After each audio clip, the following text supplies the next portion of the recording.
Aku baru lepas tengok lah video daripada Wika Siong, MCA. MCA ni pun dah jadi macam orang laun dah ni. Ada dalam kerajaan pun dah tak berguna. Dia duk bising pasal isu tongges lah.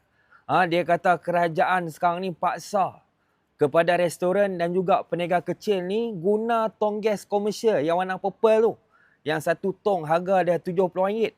Sebelum ni yang mana restoran ke ataupun kilang ke, peniaga kecil ke, kita nak beli tongges ke, dah tentulah kita beli tongges yang warna biru tu. Tongges tu subsidi.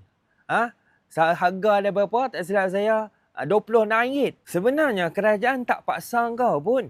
Baik kau peniaga restoran 5 bintang ataupun kau peniaga kecil dekat tepi jalan, dia tak paksa pun. Kau mesti kena beli gas yang komersial, yang harga satu tong RM70. Tak. Kau boleh je beli tongges warna biru yang ada subsidi tu. Tapi kerajaan sekarang dah kuat kuasa kan. Boleh beli tongges warna biru yang ada subsidi tu. Tapi mesti tidak melebihi daripada 42 kilo. Maksudnya apa? Beli tongges warna biru tu tak boleh lebih daripada 3 tong. Makna kata satu tong tu 14 kilo. Undang-undang ni diwujudkan waktu tahun 2021. Siapa ada kerajaan waktu tu? PN, MCA dan Wika Siong ni ada dalam kabinet waktu tu. Itu yang aku pelik. Bila dah mereka ni yang wujudkan undang-undang tu. Bila undang-undang tu dikuat-kuasakan, mereka pula nak meroyan.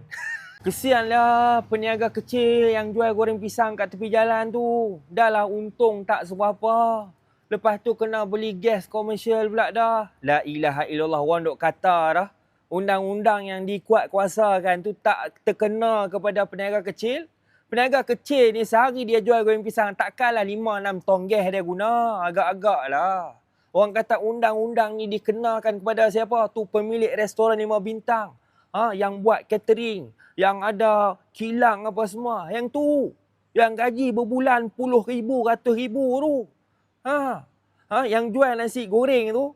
Sepinggan bukan RM10 dah. Sepinggan sampai RM20-RM30. Yang tu yang kena.